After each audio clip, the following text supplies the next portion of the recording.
Hugo García Adolfo. Martínez Alanís David. Martínez Rodríguez Brian. Presente, profesor. Ese es Brian. Martínez Rosales Jorge. Jorge. Villa Mendoza Juárez Josué. Presente, profesor. Buenos días. Villa Olmedo Rodríguez Anaí. Anaí. Villa Yala Héctor.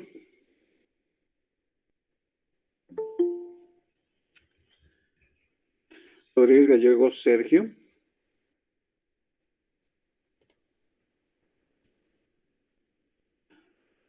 Rodríguez Grimaldo Isabel. Rodríguez Jiménez Irving. Rodríguez Palomo Valeria.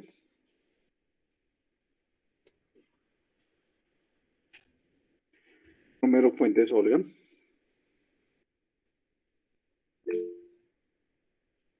Luis Martínez Montserrat.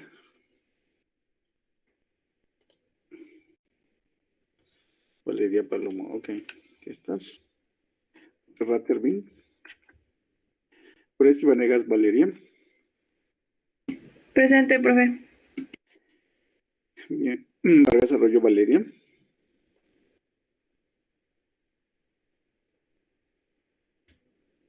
Y Zavala Rivera Areli.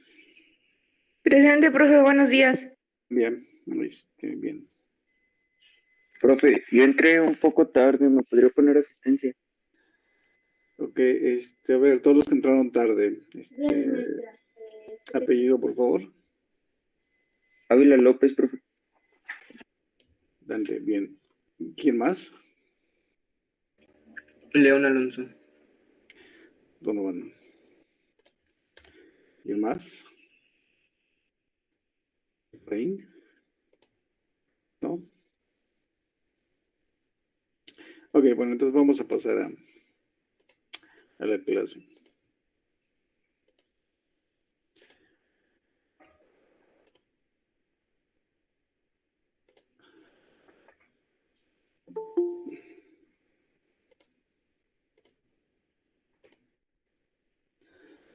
Ok.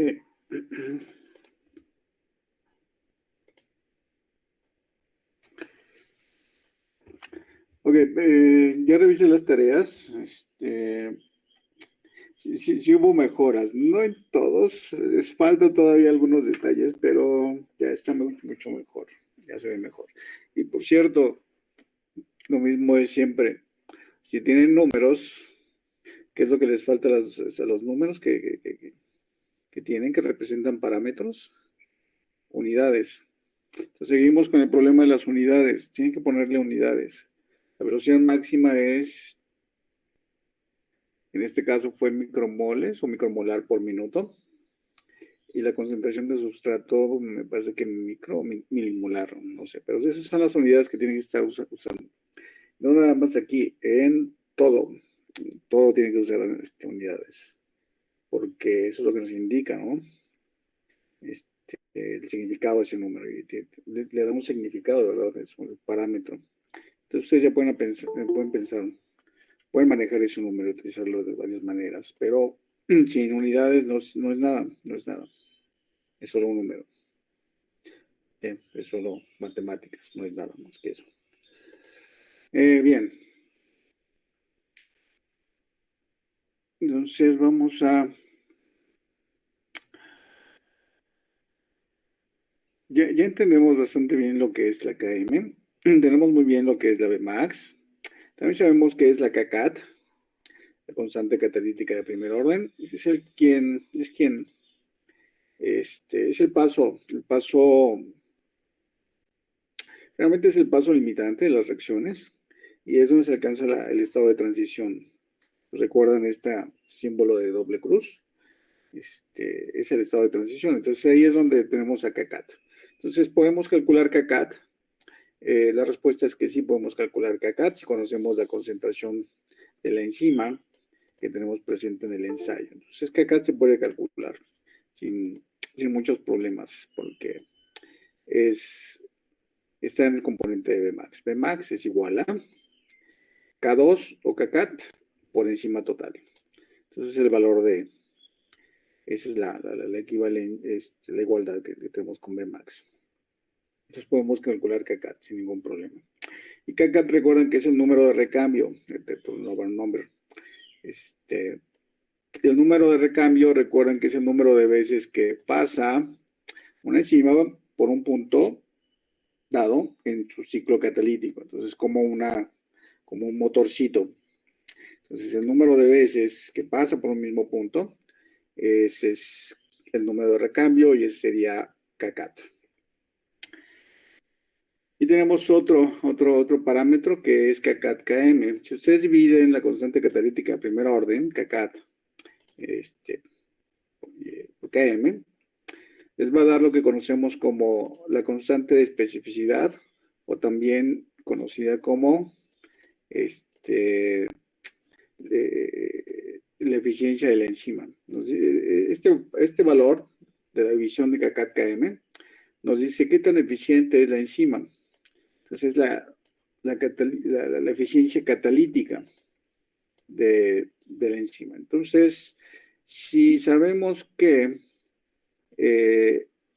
las partículas en un medio acuoso se mueven a una velocidad límite también, o sea, hay un límite para la difusión de las partículas en agua, y ese está alrededor de 10 a la 8, a 10 a la 9 molar, molar a la menos 1, segundo a la menos 1. Es una constante de segundo orden, y esto nos dice la eficiencia de la enzima. Entonces, cuando la división de Kcat entre Km nos lleva a tener estos números, un número muy cercano a estos, nos dice que este concepto es muy importante, que la enzima ha alcanzado su máximo grado de eficiencia, de poder catalítico, de perfección en el trabajo catalítico. La enzima es una enzima prácticamente perfecta. ¿Por qué? Pues porque la constante de especificidad está muy cercana a la velocidad de difusión de las partículas en el medio. Entonces, lo que hace una enzima es tomar el sustrato y en un instante, pues lo pasa a producto, o sea, a la misma velocidad de difusión. Entonces, algunas enzimas han alcanzado esta perfección. Entonces, es lo que aquí llaman perfección catalítica. Entonces, mientras más se acerque a este valor, vamos a tener una enzima más eficiente, más perfecta. Es lo que comentaba su compañera antier, sobre esto mismo, sobre cuando se alcanzan las velocidades máximas en una enzima.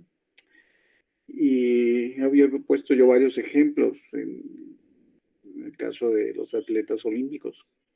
Entonces, imaginen, es la misma enzima que tenemos nosotros, prácticamente, no cambia. Son las mismas enzimas con las mismas secuencias de aminoácidos, etcétera, etcétera, pero los atletas han llevado a la perfección no solamente la comunicación entre el medio externo y el interno, sino la coordinación entre cada uno de los procesos lo han llevado a una perfección, al máximo de su perfección. Y aunado a algunas características anatómicas y algunas técnicas, pues se pueden lograr trabajos impresionantes en un tiempo muy corto. Se puede llegar a la perfección de las actividades físicas y mentales en los seres vivos, los seres humanos. Entonces, pues podemos llegar a la perfección en términos de funcionalidad en el ser humano.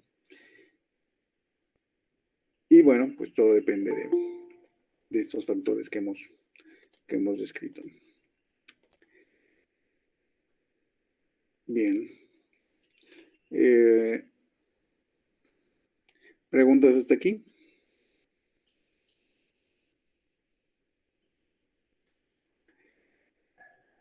Bien, hemos estado viendo enzimas que actúan que tienen un solo sustrato y producen un producto, pero no son las únicas que existen. Tenemos una gran variedad de enzimas. Entonces, por ejemplo, para ser un poquito más complicado, enzimas con dos sustratos. Entonces, una enzima puede tener dos, incluso más, un poquito más, tres sustratos. Y lo mismo con los productos. Entonces, sí podemos tener todas las combinaciones en este sentido. Aquí lo vamos a ver un poquito breve, no nos vamos a meter mucho en ello. Porque puedes tener dos sustratos, la enzima puede tener dos sustratos, y ahí también podemos tener todas las combinaciones en términos de la unión del sustrato. La unión del sustrato puede ser aleatorio, al azar, es decir, se puede unir primero el sustrato 1 y después el sustrato 2 y se forma producto 1 y producto 2. O bien se une el sustrato 2 y después se une el sustrato 1 y se forma producto 1 y producto 2. Entonces esa es la unión al azar, aleatoria, de sustratos. Claro, todo está dado por la estructura de la proteína, de la enzima. Pero tenemos otros casos en donde la unión tiene que ser forzosamente ordenada. Entonces, primero se une el sustrato 1 y algo le pasa al sustrato 1. Después se une el sustrato 2. Y ya con el sustrato 2 y el sustrato 1 unidos, ahora sí, se lleva a cabo la catálisis, se produce producto 1 y producto 2. Y en este caso es secuencial, es una unión secuencial ordenada. Pero podemos tener otro que es de tipo ping-pong. El ping-pong significa, ¿no? Está aquí. Significa que se une el sustrato 1, se forma el producto 1, sale el producto 1, entra el sustrato 2, se forma el producto 2, sale el producto 2. Ese es un mecanismo tipo ping-pong. Entonces, entra sustrato 1, sale producto 1, entra sustrato 2, sale producto 2. Y son enzimas con dos sustratos. Ese es el mecanismo ping-pong. Bien, entonces, no solamente tenemos enzimas con un solo sustrato y un solo producto. Vamos a tener enzimas con dos sustratos, dos productos, más productos. Y la unión puede ser ordenada o puede ser al azar. Lo mismo con la liberación de los productos. Entonces, todo esto complica un poquito el análisis de la cinética enzimática. Y para definir el tipo de mecanismo, pues bueno, se hace todos los ensayos de velocidad en diferentes concentraciones de sustrato, fijando uno en forma saturada. Y se generan patrones de líneas que se analizan matemáticamente y se define el mecanismo de catalítico, de la catálisis. Bien. Ok, entonces podemos tener una enzima con varios sustratos. ¿Preguntas?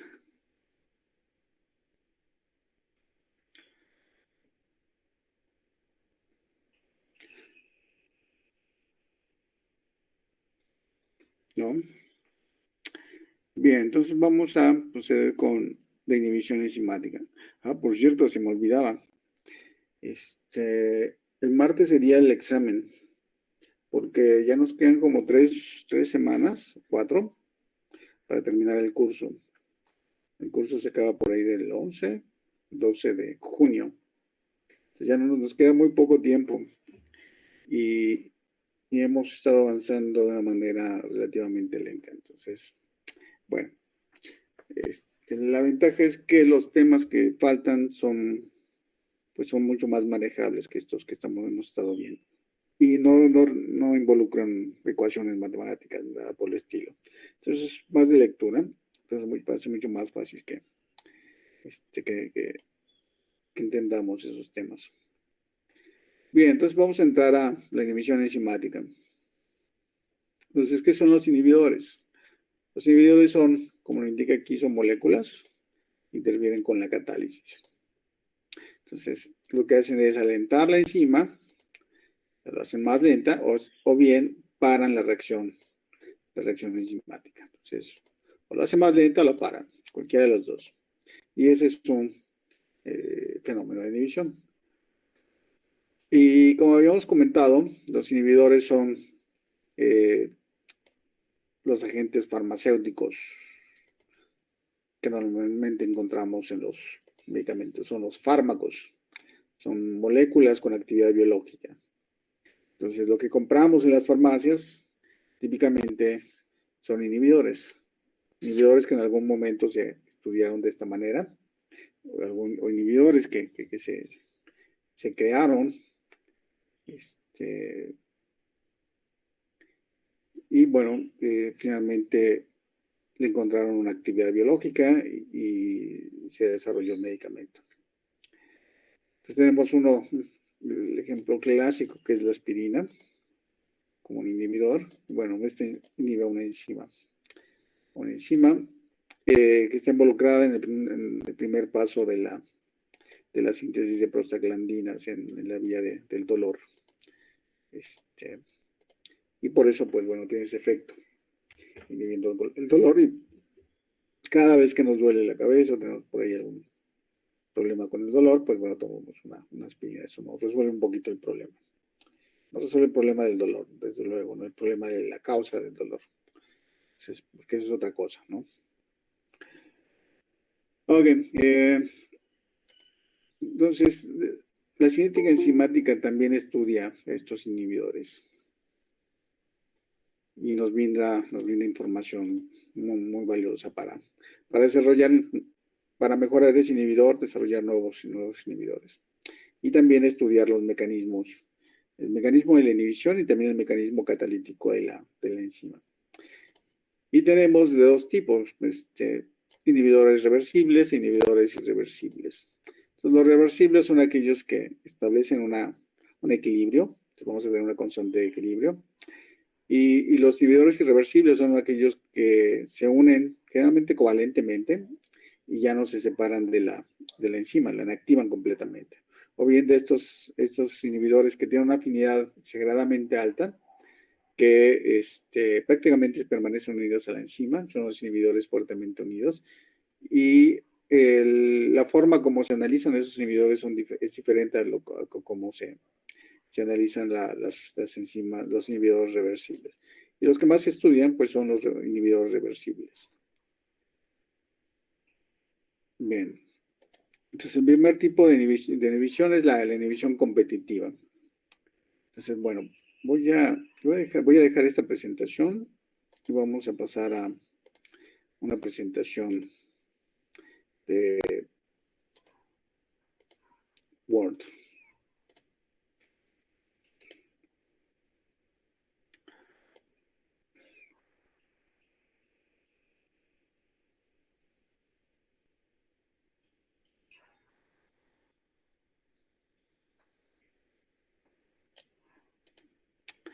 Bien. ¿Sí ven la presentación?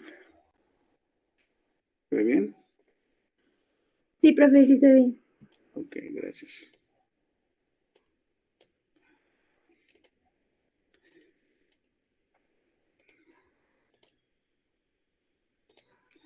Ok, entonces esta es la inhibición competitiva.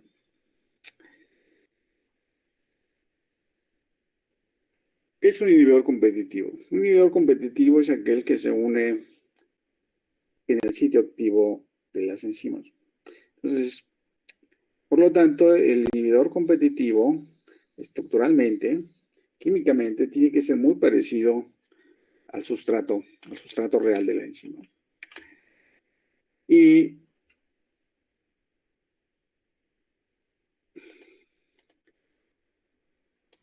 esto, ok, ya vi por qué estaba aquí.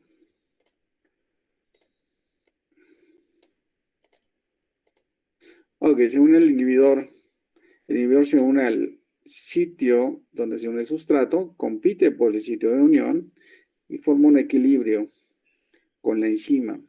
Entonces, ese término que ven ahí, que es KI, es la constante de equilibrio del inhibidor unido a la enzima y el inhibidor libre, la enzima libre. Y KS, que correspondería a KM, es la constante de equilibrio de ES con respecto a la concentración de la enzima y el sustrato libre.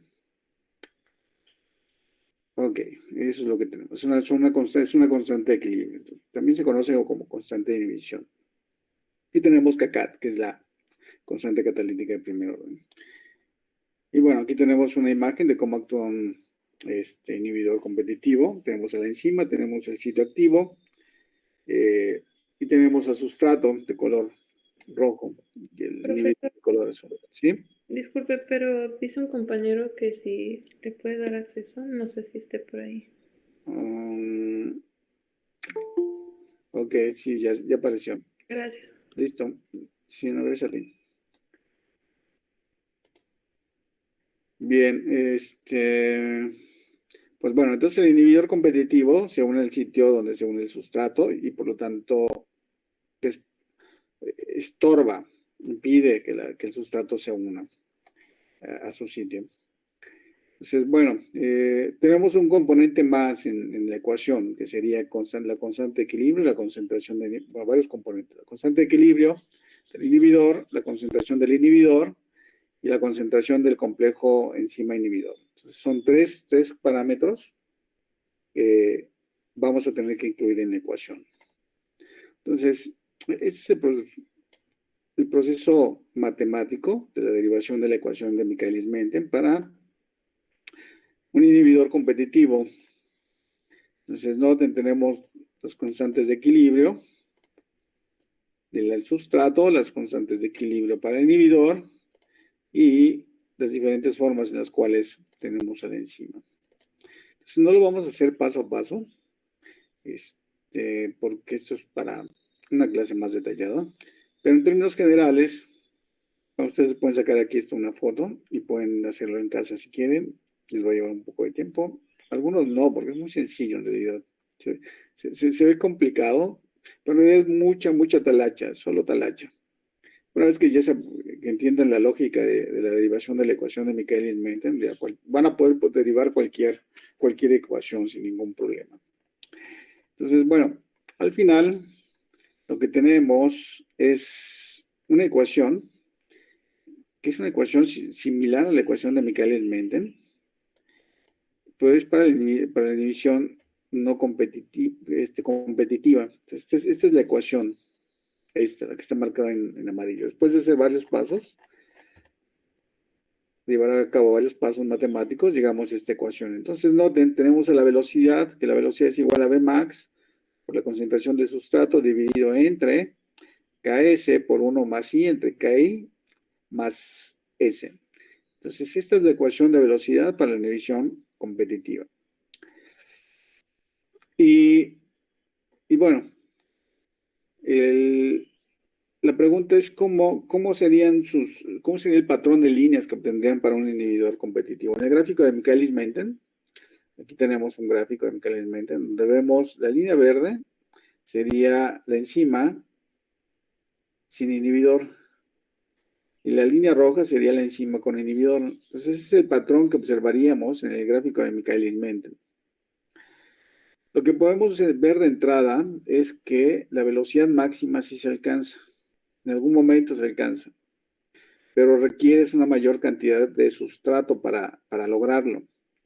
Entonces, ya podemos empezar aquí a hacer conjeturas sobre cómo vamos a observar este patrón de líneas que se forman en el gráfico de Lineweaver-Borg. Entonces recuerden, en el gráfico de Michaelis-Menten no podemos calcular Vmax, eso lo hacemos en el gráfico de Lineweaver-Borg, y para ello pues hay que derivar la ecuación de Lineweaver-Borg.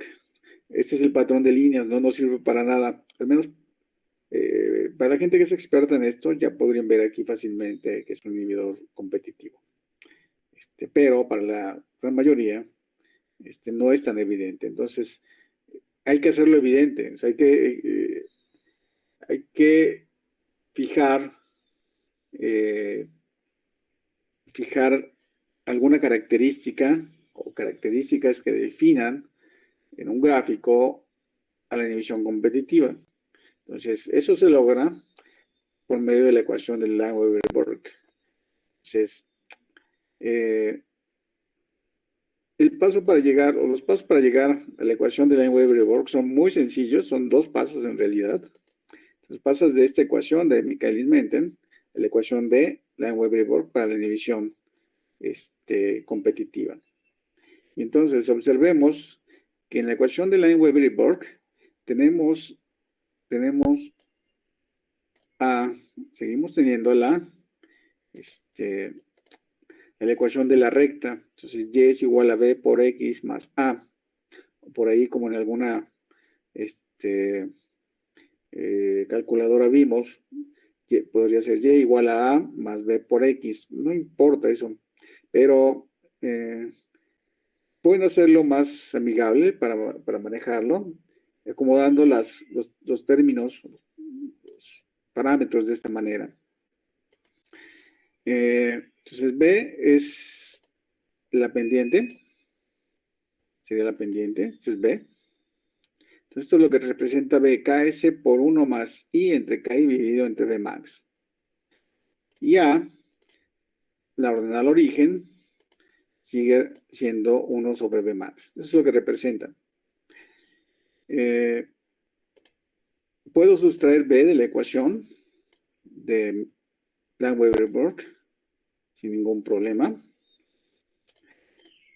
Y esta sustracción me va a ayudar para algo que es muy importante, que es el cálculo de ¿qué? De KI. Sustrayendo esta parte de la ecuación de Lineweaver-Burke y conociendo el valor de las pendientes, yo voy a poder calcular KI. Entonces, tengo Bmax que lo puedo calcular, tengo Km que lo puedo calcular, y ahora voy a calcular KI, la constante de inhibición. ¿Cómo se hace? Pues es fácil también, es fácil. Pero primero vamos a ver cómo es el patrón de líneas que se generan en una inhibición competitiva.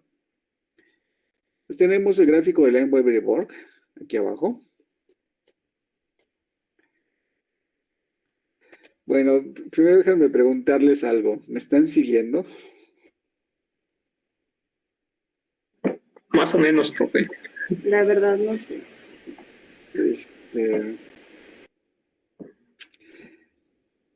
Los entiendo, es un poquito difícil.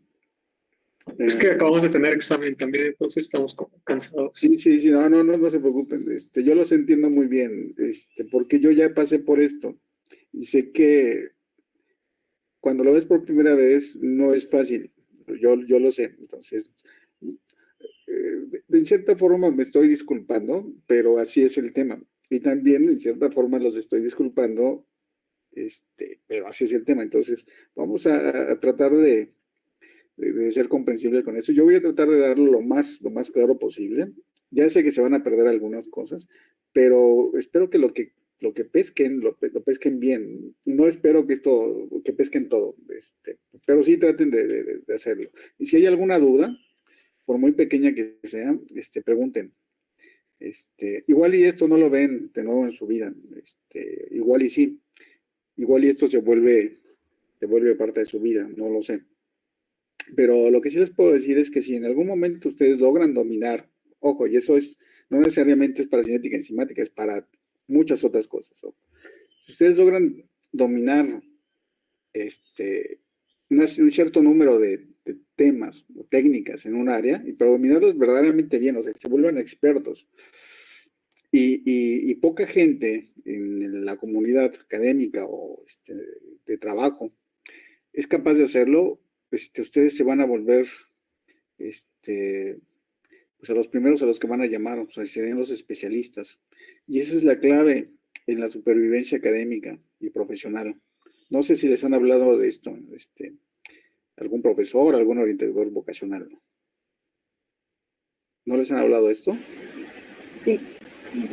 Sí, vuélvanse especialistas. Entonces, tienen que agarrar un tema en particular, y además un tema que sea importante y valioso para, para, para la industria o para la academia, la investigación, lo que sea. Tienen que volverse es- especialistas en eso. Y eso es lo que ustedes van a vender. Además de todo lo que van a aprender, tienen que aprender esto en detalle, y eso es lo que les va a dar el plus en sus carreras. Este, y, y, y de eso van a vivir, ¿no? Recuerden que cuantas menos personas haya que entiendan lo que ustedes hacen, es mucho mejor, tienen menos competencia, porque así es este mundo, este, capitalista. Cuanto mejor sepas tú hacer algo, y seas el único o de los pocos, menos competencia vas a tener y entonces más vas a ganar. Y si sigues buscando cosas para especializarte mucho mejor, eso es ideal. Entonces yo se los comento porque están en la edad en donde tienen que entender esto, y es el momento en el que tienen que, tienen que entrarles en la cabeza que esto es así, y esto va a mejorar su situación, primero académica, después profesional y después ya su vida a largo plazo. Entonces eso es lo que buscamos, ¿no? Que sean, que sean los mejores en lo que hagan, ¿ok? Entonces, bueno, vamos a regresar a nuestra presentación con los asegúnes que hemos descrito. Entonces, bueno, este es el patrón de líneas que genera para un inhibidor competitivo. Entonces, por ejemplo, vamos a tener fármacos que van a actuar de esta manera en las enzimas en nuestro organismo. Y al hacer el análisis, cuando extraen la enzima, purifican la enzima, ustedes van a tener que observar en presencia del inhibidor este patrón. ¿Y qué es lo que observamos? A ver, Efraín, ¿qué podrías describir aquí del par de líneas que tenemos aquí? Entonces tenemos una línea sin inhibidor y otra línea con inhibidor. Bueno, cuando está el inhibidor, parece ser que a menor cantidad de sustrato hay una mayor velocidad. No, O creo que es al no, revés, ¿verdad? es al revés. Sí, ajá, al revés. Y cuando no cuando no está presente el inhibidor, bueno, más bien, cuando hay menos sustrato es más lenta la... Uh, mm, mm, mm. Ok, pero aquí, ¿qué ves en las líneas? Que tú descríbeme las líneas. ¿Qué notas en las líneas? Si te preguntan, a ver, no me digas nada de enzimas ni de sustrato, tú nada más descríbeme las líneas. ¿Qué pasa con las líneas? Compara las líneas. Bueno, una tiene una inclinación mayor que la otra, Una inclinación significa una pendiente, ¿qué? a una pendiente mayor. Una pendiente mayor. Sí, utiliza en términos matemáticos. Eh, Tiene una mayor pendiente. Ok. Entonces, si tiene una mayor pendiente, porque el número es mayor, y por lo tanto, si tú tienes en el numerador que es km, si ves donde dice pendiente, slope, Sí, slope, tenemos el numerador y el denominador. El numerador es km por 1 más i entre ki, y el denominador es Bmax. Para que la pendiente tenga un valor mayor, ¿qué tiene que estar pasando en esa relación?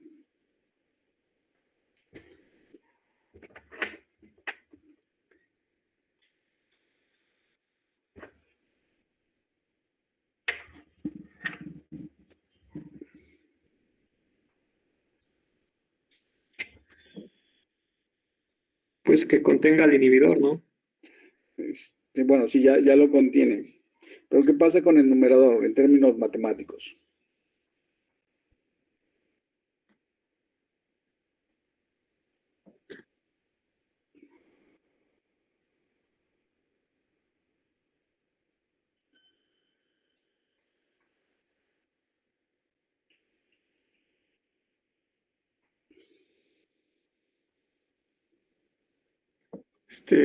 No sé, profe. Ok. Mm, sí, recuerden, bueno, las matemáticas son abstractas, pero aquí estamos tratando de vincular, de dar ese paso, de vincular algo, un proceso biológico, un proceso, lo que sea químico, cualquier proceso físico, también puede ser físico, es física, eh, con, con, con la matemática. Entonces, ese pequeño paso es lo que necesitamos que den. Entonces, si la pendiente aumenta y yo tengo que el numerador es km por 1 más i entre k y el denominador es b max, yo quiero ver que ese número aumente. ¿Qué pasa con el denominador? Que el denominador, el numerador tiene que ser ¿qué? Mayor. Correcto. Muy grande, ¿no? Ajá, correcto. Muy grande, tiene que ser mayor. Entonces ya está. Entonces, lo que te dice es que km está siendo afectada por el inhibidor aumentando ¿qué? Su valor. El inhibidor lo que hace es aumentar el valor de la km. Ya en términos mucho más sencillos, porque mira, si analizas la ecuación que tienes ahí en el numerador, es km multiplicado por 1 más i entre ki. Entonces, km por 1 es km. Entonces, el valor de km se mantiene. Pero dice, es más la división de i entre ki, lo que tengas, te va a dar un número arriba de 0. ¿No? Entonces, ese número arriba de 0 se lo sumas a 1 y entonces ya aumentó el valor de km, ¿no? En términos matemáticos, eso es, en términos abstractos. Y en términos bioquímicos, se indica que la afinidad disminuyó. km se hizo más grande. Y en términos de afinidades, así es. Un número mayor significa menos afinidad. Un número menor significa mayor afinidad. Es decir, si tú tienes una km de 10 milimolar y en presencia de inhibidor sube a 20 milimolar, 20 milimolar significa, si esa sería tu nueva km, recuerden que km es la concentración de sustrato cuando se obtiene la mitad de la velocidad máxima. Pues ya está. Significa que un valor mayor de km, pues requerirá, tendría una menor afinidad porque requeriría de mayor sustrato para alcanzar la mitad de la velocidad máxima. Y por el contrario, sin inhibidor, necesitas 10 milimolar para alcanzar la mitad de la velocidad máxima. Entonces necesitas 10 milimolar menos. Pero, por ejemplo, si fuera un activador, que en lugar de 10 milimolar, tuvieras ahora una km de 1 milimolar, sería genial, porque 1 milimolar, con 1 milimolar de sustrato, alcanzas la mitad de la velocidad máxima. No con 10 ni con 20, sino con 1. Y entonces ahí la maravilla de los inhibidores y los activadores enzimáticos. Entonces tú puedes activar o puedes inhibir. En este caso estamos hablando de inhibidor. Y claro, en el caso del activador, la relación es muy parecida, nada más se reacomodan los términos. Pero es como funciona. Ok, ya me dijiste una cosa, la pendiente aumenta, hay mayor inclinación. ¿Qué más puedes observar, Efraín?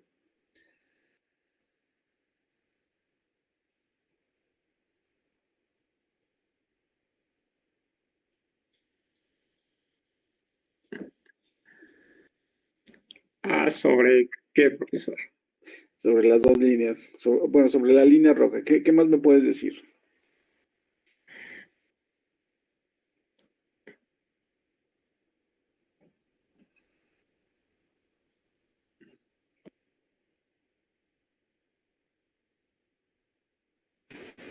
Una pregunta, ¿por qué la Marx permanece igual?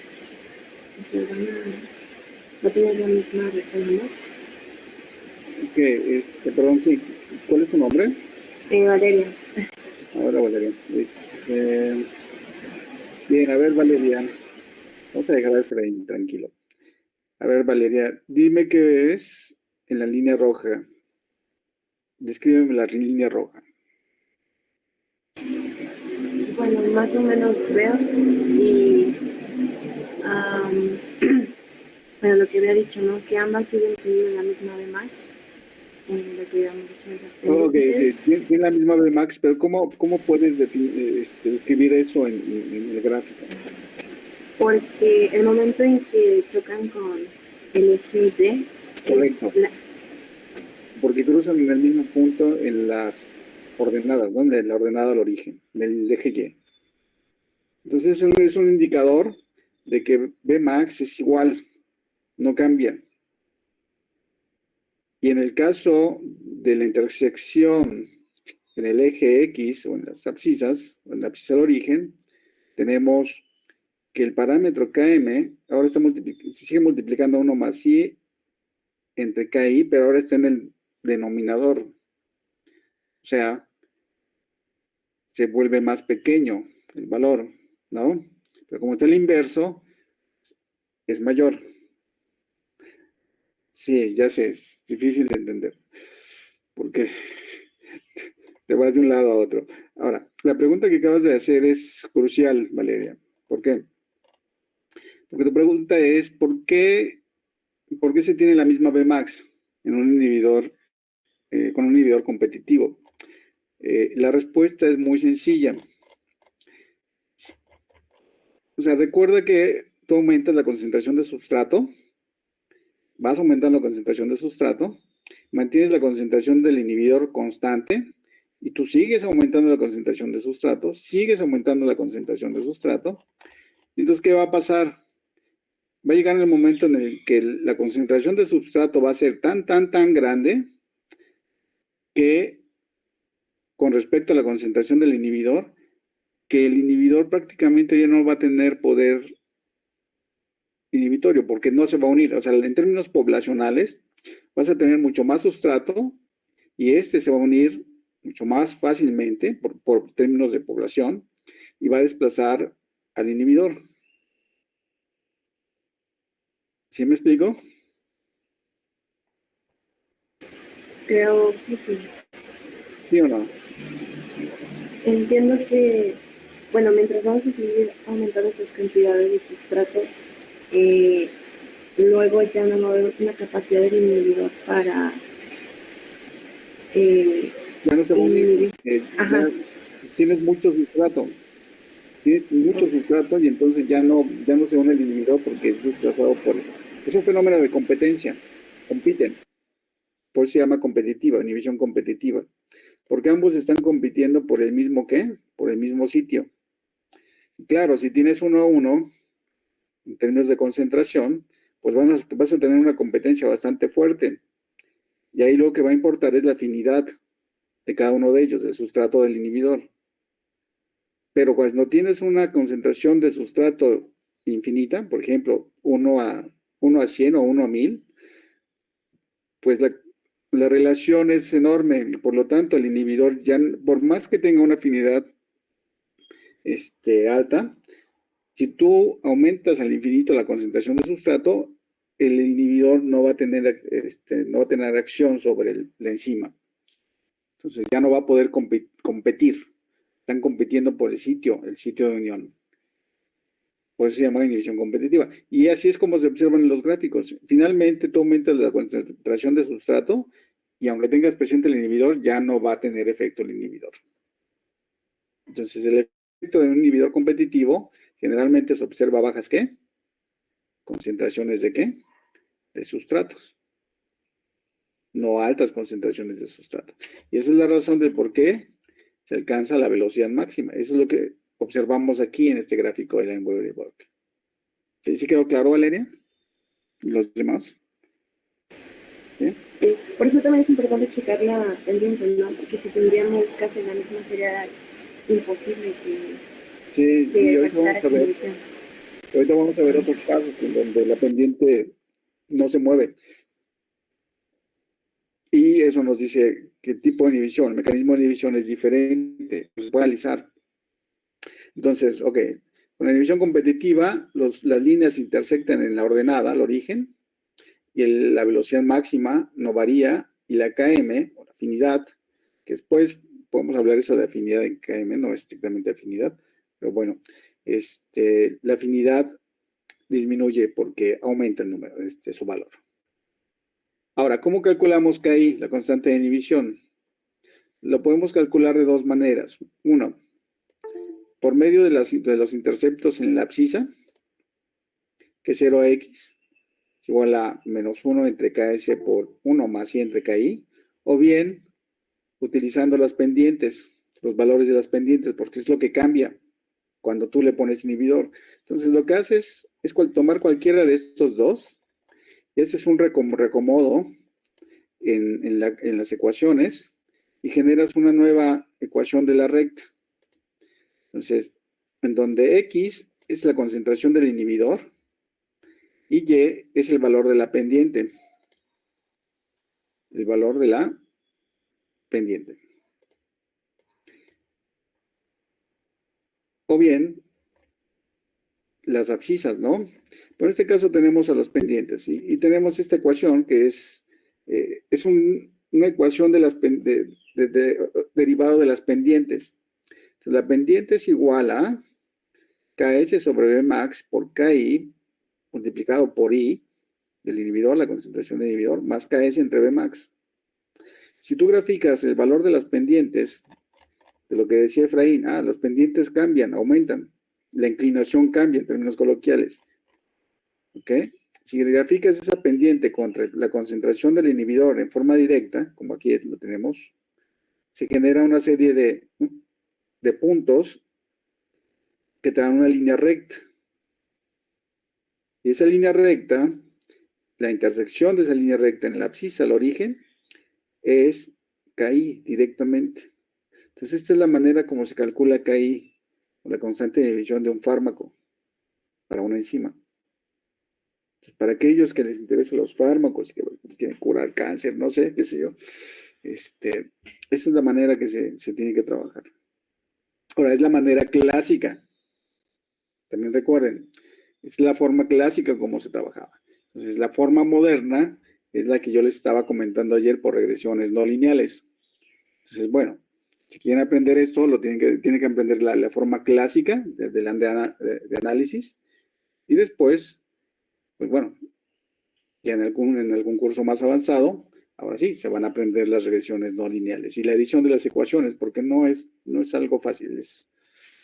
Bueno, como todo, ya cuando se vuelven expertos, ya eso van comiendo, ¿no? Y bueno, aquí tenemos un ejercicio que no vamos a hacer, porque, pues bueno, nos llevaría muchísimo tiempo. Pero bueno, ¿cómo se calcula? Vmax se calcula el intercepto cuando no hay inhibidor. Ks se calcula de la pendiente cuando conoces Vmax. Ks se puede calcular de la abscisa al origen. Y Ki se calcula de las pendientes o de las abscisas al origen, graficando contra la concentración de inhibidor, y es el intercepto en la abscisa al origen en este regráfico. Así es como se calcula Ki. Pura matemática. Bien, preguntas hasta aquí.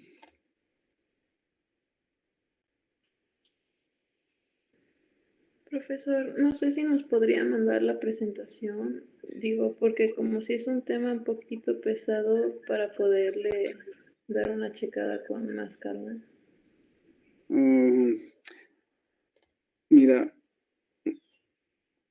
les puedo enviar la otra presentación. Esta no, porque esta es muy complicada de entender. Pero la otra presentación que tengo de las enzimas, viene explicado también la inhibición, y viene con mayor detalle esto de los valores de las pendientes, las ordenadas, etc. Y además trae texto.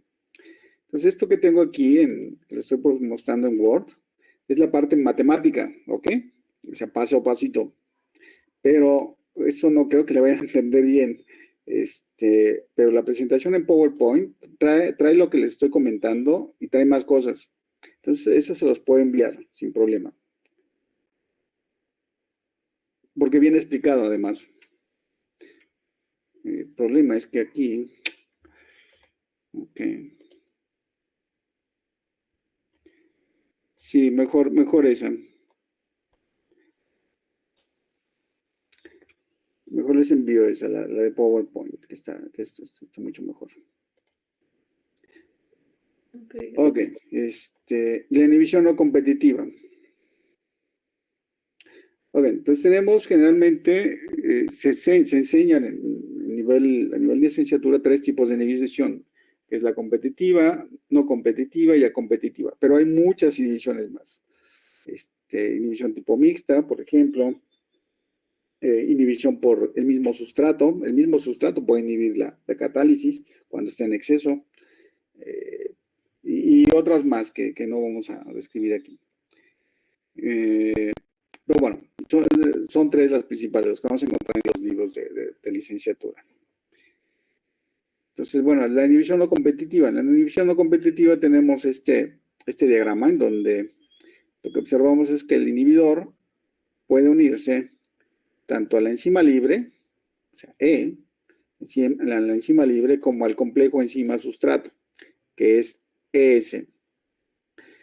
Entonces, el inhibidor puede unirse tanto a la enzima libre, como al complejo enzima-sustrato, y formar un complejo enzima-inhibidor, pero el complejo enzima-inhibidor puede unir al sustrato y formar el complejo enzima-sustrato-inhibidor. Entonces, se vuelve mucho más complicado porque tenemos un complejo extra, el complejo enzima-sustrato-inhibidor. Entonces, bueno, ¿qué significa?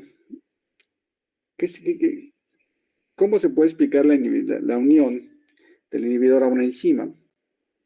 Un inhibidor no competitivo. Bueno, el inhibidor puede unirse a la enzima y lo hace en una región diferente al sitio de unión de sustrato. Por eso es que el sustrato puede unirse cuando el inhibidor está unido, y el inhibidor puede unirse cuando el sustrato está unido. Entonces, esto lo que nos dice es que el sitio de unión del inhibidor es diferente al sitio de unión del sustrato. Y tenemos este diagramita que lo ilustra. Entonces, tenemos el sustrato, tenemos el inhibidor y tenemos que ambos se unen en diferentes regiones. Pero el inhibidor al unirse, pues bueno, secuestra a la enzima, y este complejo enzima-sustrato-inhibidor no es catalíticamente activo. No es activo, no puede formar producto. Y para complicarlo más, tenemos inhibidores que pueden unirse de esta manera, y el complejo ESI, el complejo enzima-sustrato-inhibidor, puede ser activo. Es decir, aquí puede salir una línea que sería CACAT, ¿no? Pero la velocidad de esa CACAT sería infinitamente menor que la CACAT original. Entonces sería de todos modos inhibición. Pero en este caso, en la inhibición no competitiva clásica, ESI no es activo, no puede producirse, generarse producto. Bien, y una vez que estableces estas condiciones, ahora sí, desarrollas matemáticamente tu ecuación de Michaelis-Menten. Entonces estableces que lo mismo es que la velocidad es igual a Kcat por complejo enzima-sustrato. Bmax sigue siendo lo mismo, enzima total por Kcat.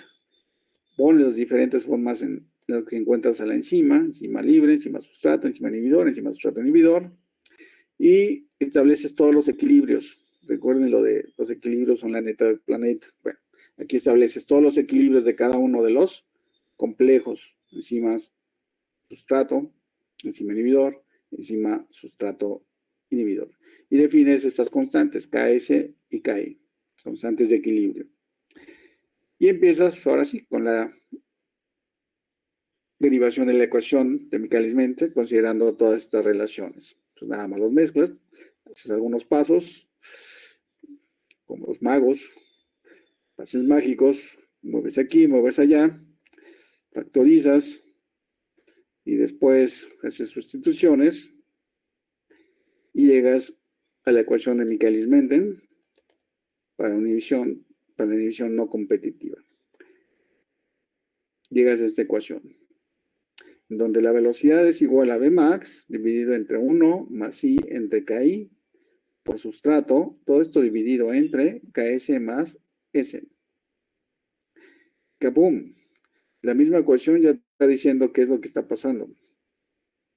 Valeria, ¿qué está pasando con un inhibidor no competitivo? ¿Qué hace el inhibidor no competitivo?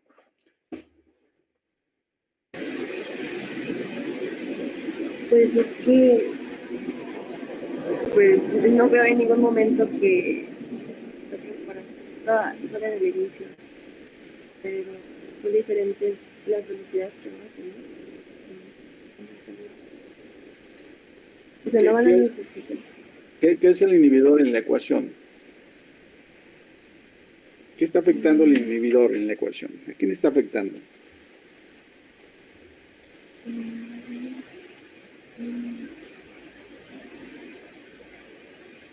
Pues está reduciendo la pendiente, ¿no? Bueno, todavía no vemos el gráfico de la Weber-Borg.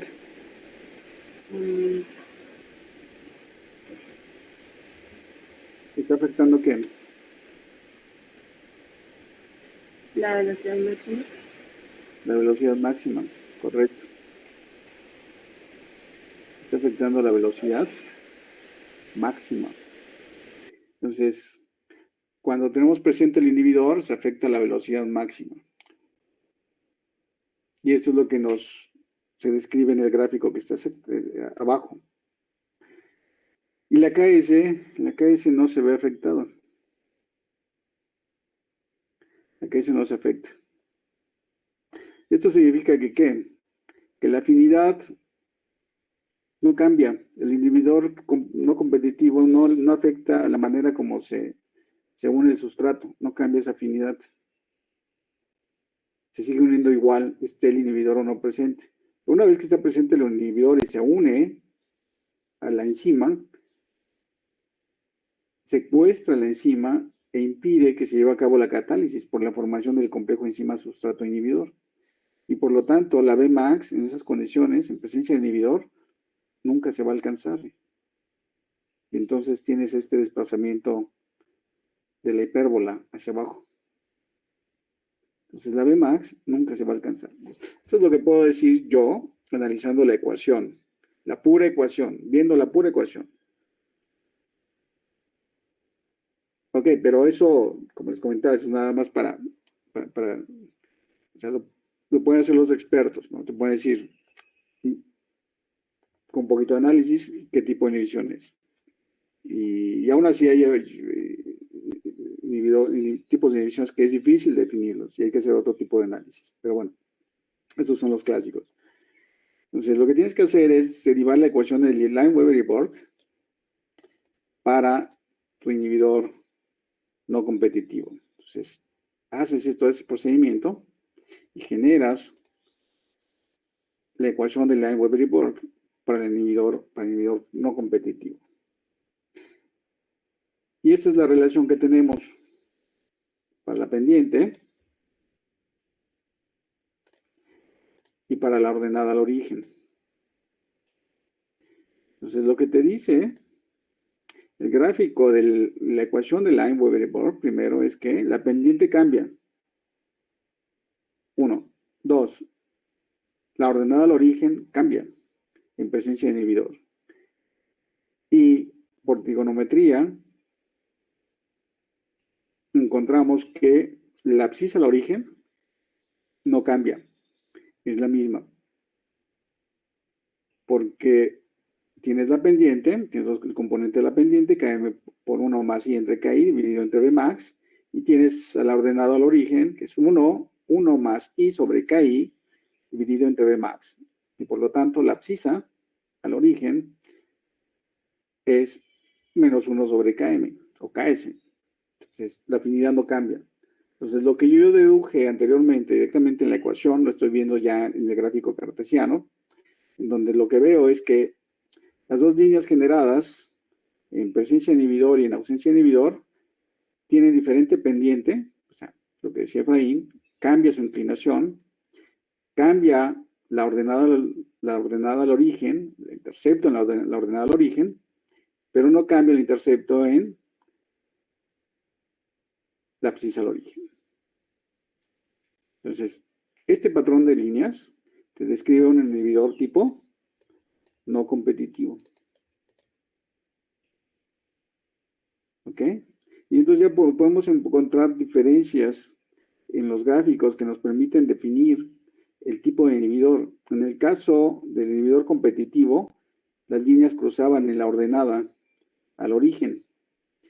En el caso de la inhibición no competitiva, estos cruzan en la abscisa al origen. Y en ambos aumenta la pendiente. ¿Qué pone? Entonces, con puros gráficos, tú ya puedes empezar a definir los tipos de inhibición. Y ok, calculas Vmax de la manera como normalmente se hace. Es por la ordenada al origen, el valor de la ordenada al origen, el inverso, es 1 Vmax. Y la abscisa al origen es 1 sobre Km. Ya está, no hay mayor problema. Eso lo pueden hacer fácilmente, pero lo que falta es el cálculo de la constante de inhibición, KI. Entonces aquí lo pueden sacar de dos vías.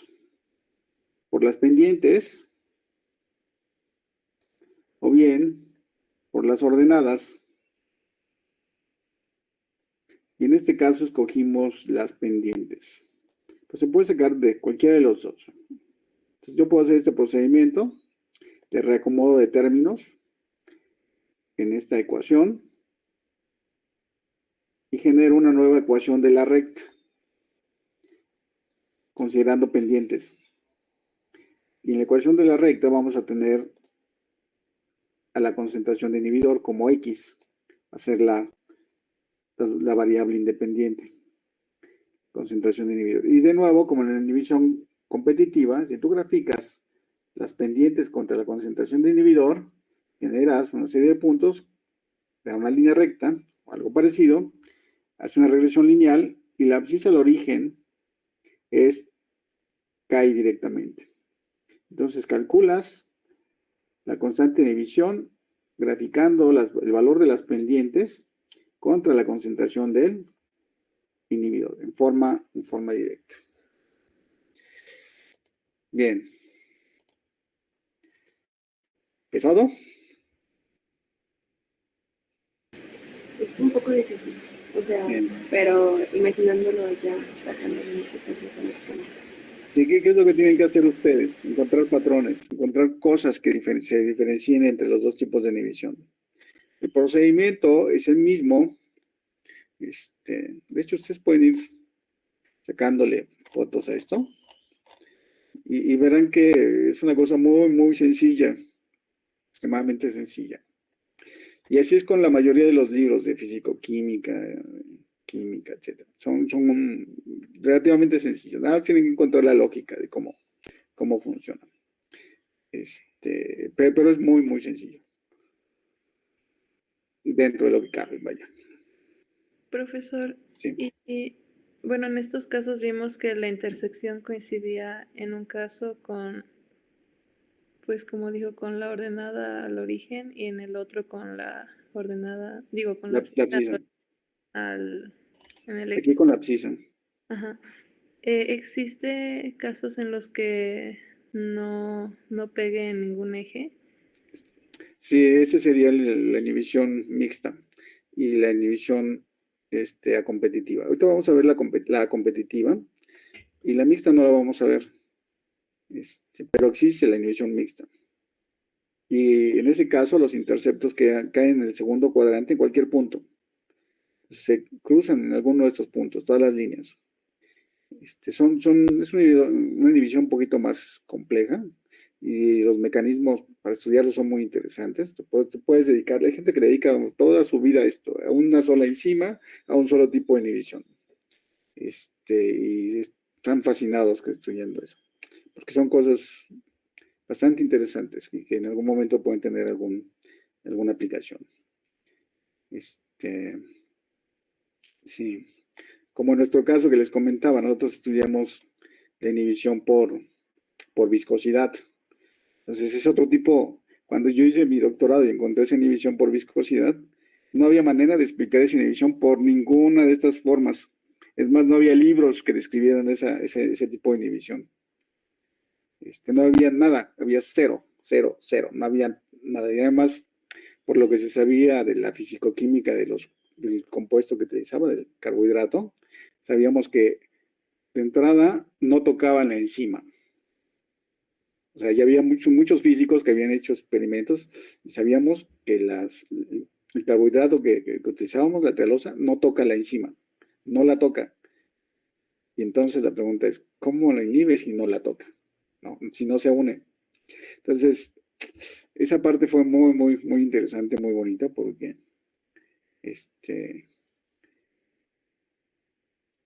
la teoría de Kramers nos ayudó a explicar ese tipo de inhibición de una forma fantástica. Y es un tipo de inhibición que ya se había reportado antes, pero de una manera muy vaga. Pero explicarlo con ecuaciones, con teoría y con experimentos es otro boleto. Es fascinante. Bien, bueno, y aquí tenemos un ejercicio que no vamos a hacer, varios ejercicios. Y bien, bueno, podemos pasar a la inhibición A competitiva, ¿sí? Si no hay más preguntas, de la inhibición no competitiva. Entonces recuerden, no se une al sitio de unión a sustrato, se une a un sitio diferente y se cuesta la enzima formando el complejo enzima inhibidor o enzima sustrato inhibidor. Y por lo tanto baja la Bmax, no cambia la KM no cambia, la afinidad sigue siendo la misma. Y el complejo SI no es productivo. Y tenemos aquí el otro de los clásicos de inhibición la inhibición A competitiva. Esto lo van a ver siempre en los libros. 3 tipos de inhibición que se explican de la manera como lo hemos estado haciendo. Y bueno, es lo clásico. Entonces, en la inhibición A competitiva, tú tienes la enzima, tienes el sustrato, forma el complejo enzima-sustrato, en equilibrio, KS, pues se forma producto por KCAT, constante catalítica de primer orden, y en el momento que se forma el complejo enzima-sustrato, si está presente el inhibidor se une a este complejo enzima-sustrato y forma el complejo enzima-sustrato inhibidor con una constante de equilibrio, KI, o constante de inhibición. Y noten que el inhibidor no se une a la enzima libre. Entonces, ¿qué significa eso? Que el sitio de unión del inhibidor no está presente en la enzima libre. Se forma cuando se une el sustrato. Entonces, la unión de sustrato es importante para formar el sitio de unión del inhibidor. Entonces, la causante de la formación del sitio de unión del inhibidor es la unión del sustrato. Forma el sitio activo, el sitio de unión del inhibidor, y entonces solamente en esas condiciones se forma el complejo enzima sustrato inhibidor que no es catalíticamente activo. Pues hay casos en donde SI se produce algo de producto, pero en este caso no, en el clásico no. Y se analiza matemática de otra manera, ¿no? Pero bueno. Ok. Para este caso, la inhibición A competitiva, se vuelven a hacer todas las relaciones que tenemos para Bmax, enzima total, la velocidad, KS, los equilibrios, SI, EI, etcétera. Todo. Y se integran todas estas relaciones en una ecuación. Y al final, se obtiene la ecuación de Michaelis-Menten para la inhibición A competitiva. Entonces, bueno, tenemos la velocidad. La velocidad de la reacción es igual a Bmax sobre 1 más I entre KI por S dividido entre KS entre 1 más I entre KI más S. Ok, ¿qué nos dice esto?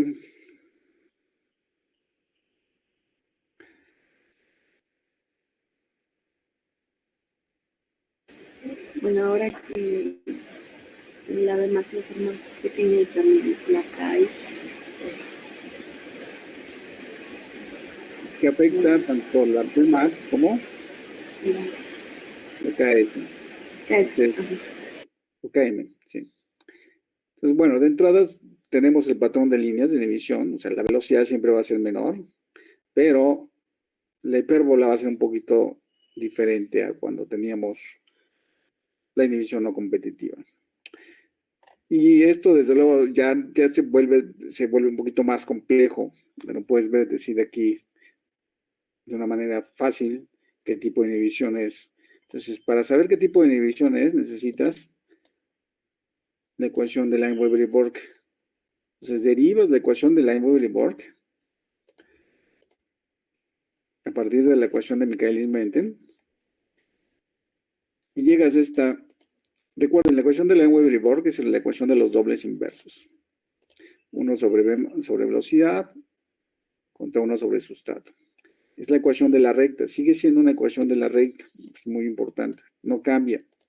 Entonces, esas son las cosas que uno tiene que mantener. Acomodar o reacomodar los parámetros internos de una ecuación de tal forma que siempre obtengas una función. En este caso, la ecuación de la recta. Y todo lo demás ya es pan comido, mientras mantengas eso. Entonces, ¿qué pasa? Cuando tienes la ecuación de la recta, o la ecuación de Lineweaver-Borg, nos damos cuenta que K y B max, que es la pendiente, no varía. La pendiente es constante. Pero lo que sí varía es la ordenada, ¿qué? La ordenada del origen. Y entonces, si tienes pendientes constantes y cambios en la ordenada, pues está muy fácil, ¿no? Porque son líneas paralelas. Sí, pues la pendiente no cambia. La inclinación, como dice Efraín, no cambia. Son líneas paralelas. Y el valor de la ordenada al origen va aumentando. Entonces las líneas paralelas se van desplazando hacia arriba conforme aumentamos la concentración del inhibidor. Y ya está súper fácil porque ya sabes que cuando tienes un patrón de líneas paralelas, tienes un inhibidor ¿de qué tipo? A competitivo. Sin más y más. Entonces, bueno, encontramos patrones. Recuerden, lo que nos interesa es encontrar patrones. En este caso, los patrones se generan por las matemáticas, pero finalmente son patrones lo que necesitamos encontrar. Y bueno, Bmax se obtiene normalmente, se obtiene de la ordenada en ausencia de inhibidor. La ordenada al origen Km o Ks se obtiene de la abscisa al origen, igual sin inhibidor. Y la constante de inhibición Ki se obtiene no de las pendientes, es constante, no cambia, entonces no puedes graficar algo que es constante. Bueno, lo puedes graficar, pero no te va a dar aquí te va a dar una línea paralela a la abscisa. Entonces, aquí puedes graficar las ordenadas o las abscisas. Entonces, en este caso, escogimos las ordenadas, reacomodamos todos los términos que corresponden a la ordenada, o a las ordenadas, y generamos una ecuación de la recta que nos va a decir, cuando grafiquemos, dónde va a quedar Ki. Entonces, recuerden, es una ecuación de la recta. Por eso siempre pongo abajo esta ecuación, para que no se les olvide que es una ecuación de la recta. Entonces, 1 sobre Ki por B max corresponde a la pendiente, B. Y la abscisa A, la ordenada A, es 1 sobre B max. Bueno, eso ya lo tenemos desde el gráfico anterior, entonces no hay mayor problema. Y tenemos a la abscisa. La abscisa tiene todo este valor.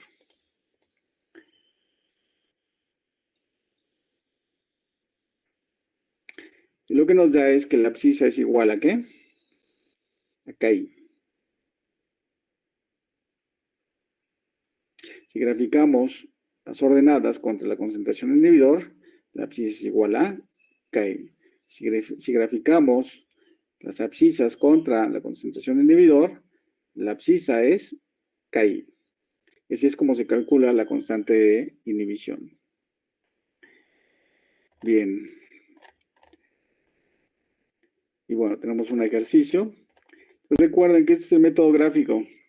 Entonces, podemos echar mano de la regresión no lineal que mostré la clase pasada. La respuesta es que sí. Entonces, para evitarme todo esto, yo meto todos mis datos de mi ejercicio, edito la ecuación de la inhibición no competitiva, en este caso, y ajusto mis valores y obtengo los parámetros KS, Bmax y KI por regresión no lineal, utilizando los algoritmos.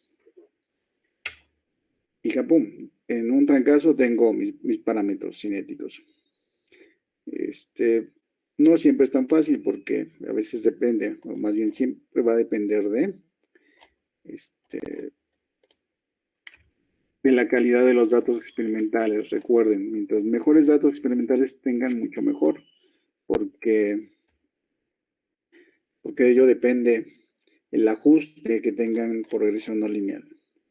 Y si no, pues bueno, siempre está la opción de hacerlo en la forma clásica, tradicional, de obtención del gráfico de Lenz-Weber-Borg, el regráfico, etcétera. Y a veces es mucho mejor hacerlo, porque demuestras gráficamente, fehacientemente, que es una inhibición tipo acompetitiva. Sí, a veces es mejor siempre poner el gráfico de Lenz-Weber-Borg, porque es la prueba fehaciente de que es un tipo de inhibidor determinado. Bien. Hay otros métodos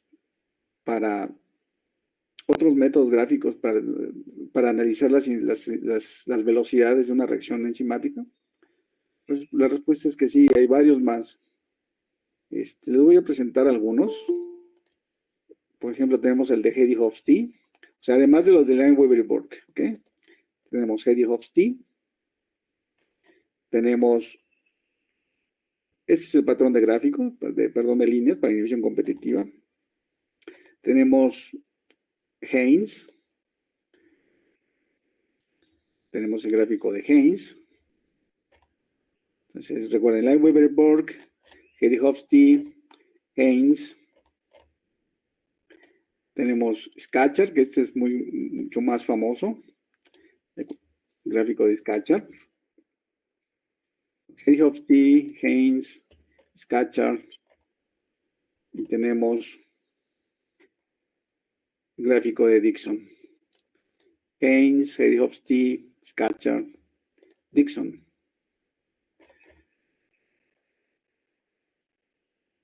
Entonces hay más gráficos, además del gráfico de Lenz-Weber-Borg. Entonces, eso solo menciono solamente una mención de que Lenz-Weber-Borg no lo es todo. Hay más. Hay varios más. Scatchard, Dickson, Haynes, Hedy-Hofstee, y por ahí hay varios más que no recuerdo. Ahí está un gráfico directo. Vayan, entonces pueden graficar directamente velocidad contra inhibidor y obtener KI directamente. No, ese es el Dickson. Ok, sí, es el Dickson. Bien, preguntas hasta aquí. Nos queda media hora para ver cooperatividad enzimática. Y esto solo se usa para ver las velocidades de las enzimas, ¿verdad? No se puede usar para patógenos o así, que inhiben a la salud. Perdón, no te oí nada. Perdón. Y pues estos métodos solo se usan para ver las velocidades de las enzimas, o sea, no se puede usar para la inhibición de algún patógeno. Sí, todos estos métodos gráficos se utilizan para analizar, para estudiar las enzimas y los mecanismos de inhibición de cualquier fármaco que tenga efecto en alguna enzima de algún patógeno, como tú lo indicas. Puede ser de una bacteria, de un artrópodo, de algún nemátodo, de cualquier enzima, de cualquier organismo. No importa, tú puedes utilizarlos para cualquier enzima. Para parásitos también, no importa. Entonces, si te interesa eso, pues ya escogerías, ¿no? Alguna enzima importante de alguna enfermedad ocasionada por algún parásito, la aislarías y harías esos estudios. Y eso es más o menos lo que hacemos en el laboratorio, con algo de éxito. Entonces, bueno, al final aislamos la enzima y probamos que todo lo que teóricamente, conceptualmente y los experimentos in silico, o sea, en computadora, te han dicho que es, lo probamos en el laboratorio, en el tubo de ensayo. Y confirmamos que se da la inhibición. Y se da, es muy bonito cuando ves esos resultados, como es que una molécula interfiere con la actividad catalítica de una enzima. Claro, trabajamos varias enzimas, no solo una. No nada más trabajamos la enzima completa, sino la enzima por partes, dominios. Por ejemplo, nos deshacemos de todos los dominios y nos quedamos con el dominio donde se une el sustrato. Y trabajamos nada más con ese dominio. Y estudiamos la unión del sustrato y la interferencia que tienen algunos inhibidores en esta unión del sustrato, en la unión del sustrato. Bien, sí, esto es muy, muy bonito, pero es mucha talacha. Pero bueno, así es como se estudia. Ok, entonces vamos a pasar a enzimas multisitios, oligoméricas. Entonces hasta aquí hemos visto enzimas que son solo una proteína, un monómero. Pero en la célula tenemos infinidad de enzimas que funcionan no en forma monomérica, sino acompañadas con otras unidades. Recuerden, tenemos dímeros, aquellas que están formadas por 2 unidades, trímeros, 3, tetrámeros, 4, pentámeros, 5, hexámeros, 6 y así, ¿no? Entonces, el análisis de estas enzimas se lleva a cabo de la misma manera que el análisis para una sola enzima. Entonces, tienes que considerar 2 sitios de unión a sustrato y doble catálisis, ¿no? Porque cada una de ellas lleva a cabo la catálisis de la reacción. Entonces, en este caso tenemos 2 enzimas que están unidas, pero no interactúan. Porque también tenemos de este tipo. Pueden ser dos enzimas que están pegadas, pero pues una no afecta la actividad de la otra. Y tenemos a las enzimas oligoméricas que están unidas y que sí interactúan. Es decir, lo que le pasa a una le afecta a la otra. Entonces, también se analiza matemáticamente de la misma manera. Y vamos a verlo en breve, en esta media hora que nos queda. Ya con eso terminamos y el martes hacemos el examen. Y bueno, entonces siempre empiezas haciendo el diagrama de unión de sustratos de sustratos. Aquí no tenemos inhibidores, pero recuerden, también podemos tener inhibidores y esto pues se complica aún más. Pero aquí nada más tenemos 2 sustratos, 2 enzimas, 2 sustratos. Entonces es S, E más S, ES, E más S, SE. Y después en el segundo sustrato, entonces tienes SES, y cada una con sus constantes de equilibrios. Y cada una de ellas con una constante catalítica, Kp, te da productos. Entonces tienes que considerar cada uno de estos pasos, o de estas vías, de estos caminos, y pues representarlo matemáticamente. Entonces aquí tenemos todas las representaciones en las cuales se puede formar el producto a partir de ES, a partir de SS y a partir de SE. Entonces son las 3 formas. ¿Qué te puede dar un producto? Y las diferentes formas en las que encuentras a la enzima.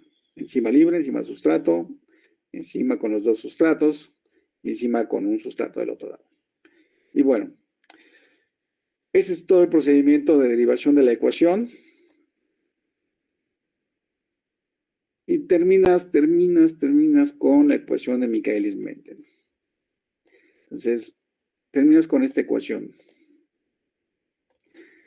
Para sitios no interactuantes, es una enzima oligomérica, es un dímero. Cada una de ellas lleva a cabo la catálisis. Terminas con esta ecuación de Michaelis-Menten. Entonces, como se dan cuenta, los términos que están en rojo son idénticos y por lo tanto se anulan. Y al anularlos, nos quedamos con esta relación matemática que al recomodarlo nos lleva directamente a la ecuación de ¿qué? De Michaelis-Menten. Y moraleja, ¿qué nos está diciendo la ecuación? Que cuando estos dos compadres se juntan y llevan a cabo la catálisis, como no interaccionan, no importa. Están pegados, sí, pero no importa, porque la velocidad sigue siendo la misma, es como si estuvieran separados.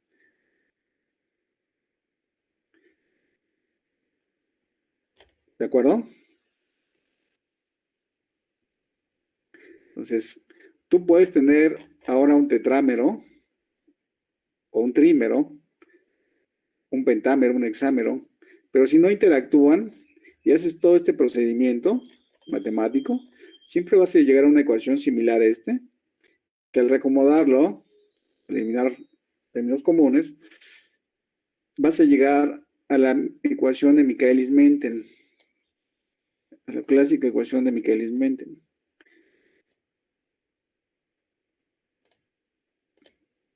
Y entonces, en enzimas oligoméricas no interactuantes, no importa, sigues teniendo la ecuación de Michaelis-Menten como tal, sin problemas.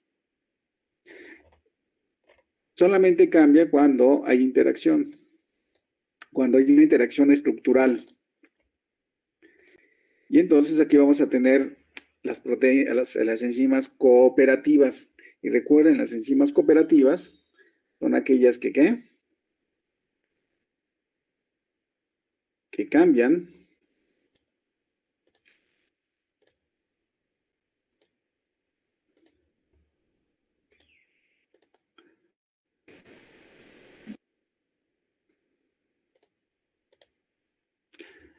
cambian su patrón de velocidad con respecto a la concentración de sustrato. Te da un patrón hiperbólico, sigmoideo, no, hiperbólico no, te da un patrón sigmoideo, una S, en la dependencia de la velocidad con respecto al sustrato. Pero además las enzimas cooperativas son las que controlan las vías metabólicas, están siempre al principio, generalmente, o en medio de las vías metabólicas. Entonces, son las que modifican la velocidad máxima en las vías metabólicas. Entonces, puedes tener aumento en la velocidad máxima o disminución en la velocidad máxima. Entonces, es así como se controlan las vías metabólicas. Y son las enzimas cooperativas, las interactuantes. Y tenemos la otra opción, en donde no se afecta la velocidad máxima, pero se cambia la afinidad. Entonces, la afinidad se mueve de menor a mayor. Se acerca más hacia el origen y por lo tanto, con una menor cantidad de sustrato, adquieres o alcanzas la mitad de la velocidad máxima. Por eso es importante el parámetro Km, porque está referido a la mitad de la velocidad máxima, pero la velocidad máxima casi nunca la ves, pero sabes que la mitad de la velocidad máxima sí la vas a tener por ahí en algún momento. Entonces vas a tener siempre Km. En este caso no es Km en las enzimas cooperativas, es K 0.5. El significado estructural es diferente a Km, muy, muy diferente. Entonces, tú puedes controlar las vías metabólicas con enzimas cooperativas, aumentando Vmax o cambiando la afinidad la afinidad del sustrato. Entonces, puedes aumentar Vmax, puedes aumentar la afinidad. De esta manera, controlas la velocidad del flujo metabólico. Puedes bloquear vías o puedes abrir vías metabólicas con enzimas cooperativas. Entonces, esa es la importancia de las enzimas cooperativas y por qué estudiarlas. Y lo más interesante es que la mayoría de las enzimas cooperativas son enzimas ¿qué? Oligoméricas. Es decir, tienes varias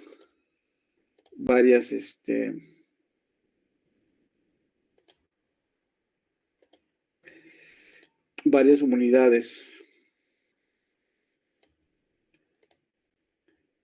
Varias subunidades en la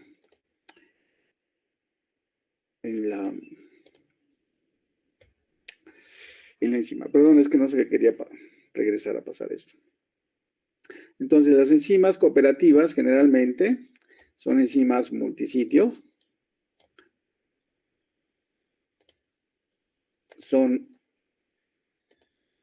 enzimas oligoméricas. Y generalmente los sitios interactúan. Es la razón de por qué tenemos aquí estas dos flechitas. Y aquí arriba no existen esas dos flechitas. Los sitios activos no interactúan. Y acá los sitios activos sí interactúan. Entonces, bueno, tú puedes considerar el análisis por cambios en la afinidad.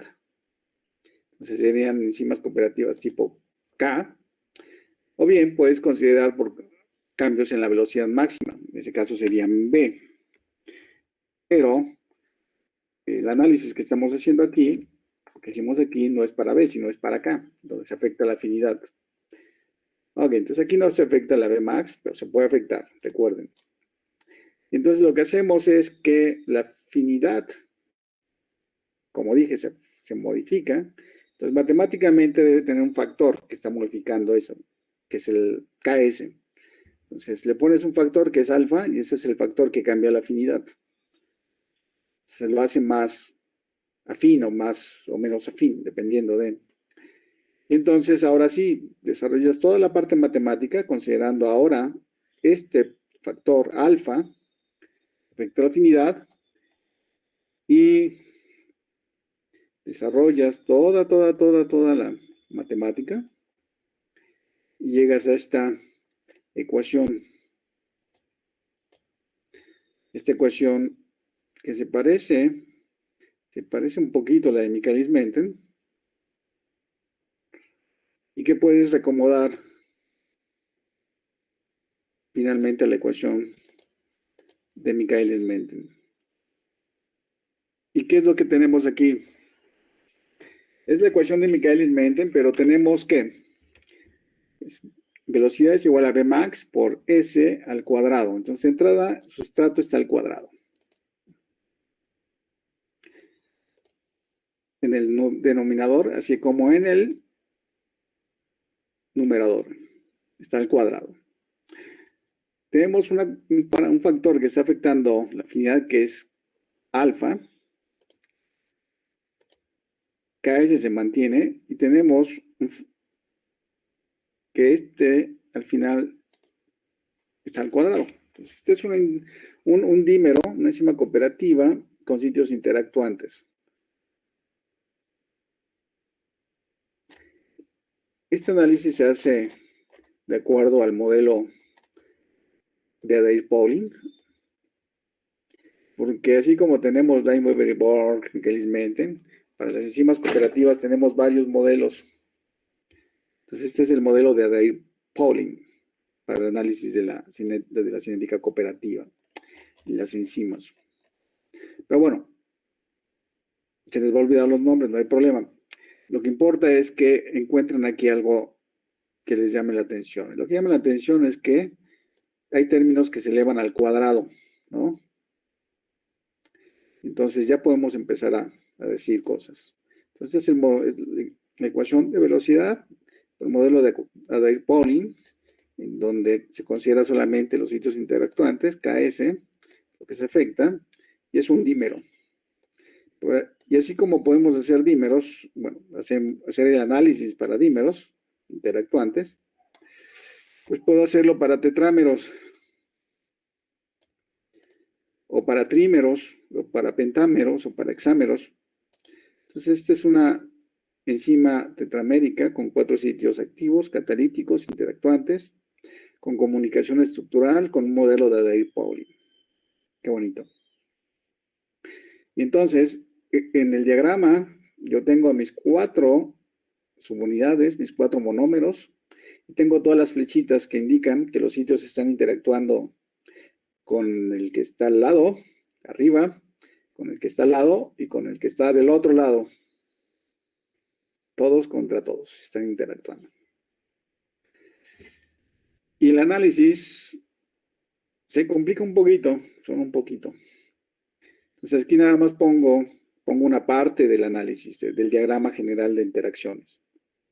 Enzima más sustrato, KS, enzima sustrato, KP, enzima producto. De otro lado, lo mismo.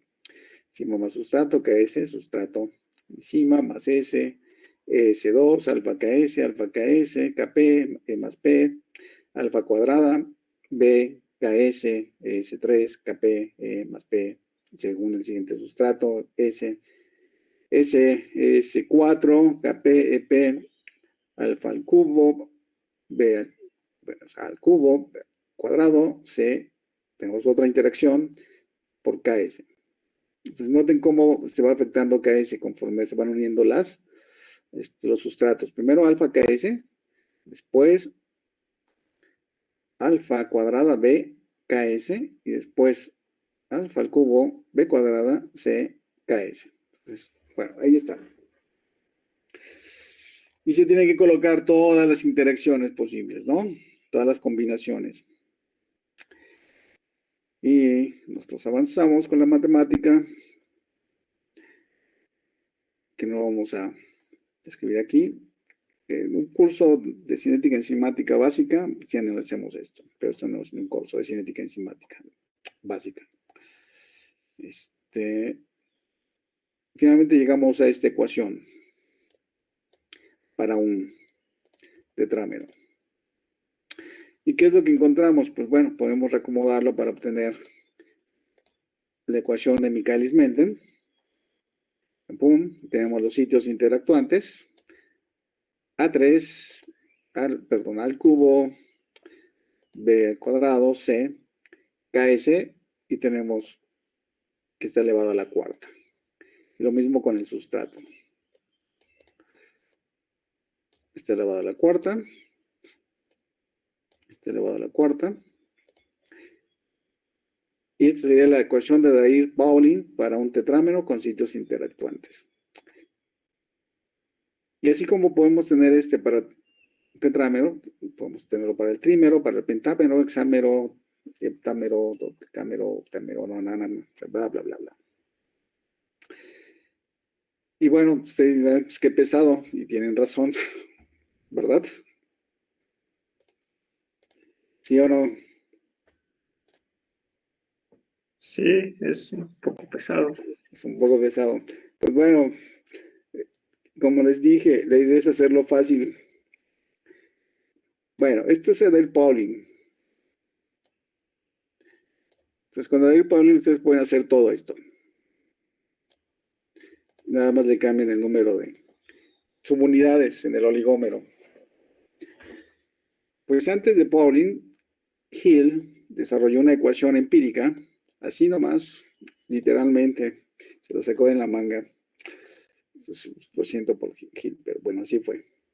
Hay que ser honestos. Pero muy bueno, o sea, fue muy, muy, muy bueno. Muy buena ecuación y la seguimos usando. Es todo un genio, ¿eh? No crean que porque se lo haya sacado de la manga no tiene validez. Bastante bueno. Y esta es la ecuación de Hill. Entonces, ¿qué observamos en la ecuación de Hill? Tenemos acá, donde K representa A3 al cubo, B al cuadrado, C por KS. Y N, pues representa la potencia a la cual se está elevando. Entonces, lo interesante es que, mientras que acá arriba con Dirac-Paulin es un número natural, es 1, 2, 3, 4, 5, etc., con Hill es un número real. O sea, es 1.1, 1.2, 1.5, 1.9, 2.1, 2.5, 3.1, 3.2 y así. Entonces, N es un número real. Y tiene más sentido porque en biología, en bioquímica, este número, que aquí es natural, no siempre es así, no siempre aparece. Porque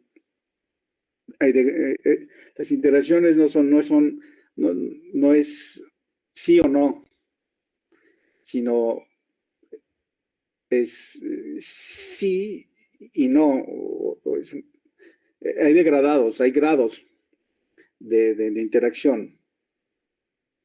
No sé si me explico. No es como los bits, ¿no? 0 o 1. No, es algo intermedio. Y por lo tanto, Hill logra con su ecuación, pues esto que estoy describiendo, representar el degradado o la gradación en la interacción de los monómeros en un oligómero, en una enzima oligomérica. A pesar de ser empírica, es muy potente esta ecuación. Bueno, esta ecuación de Hill, pues bueno, lo podemos usar. Igual la de Dale-Pauli, lo podemos hacer, lo podemos trabajar con regresiones no lineales, como lo hicimos con Michaelis-Menten. Todo eso se puede trabajar.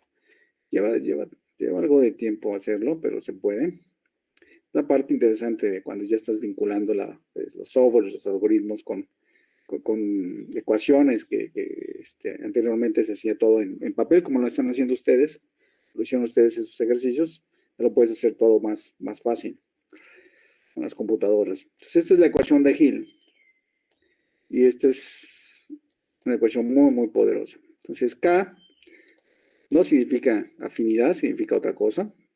Tiene otro significado K.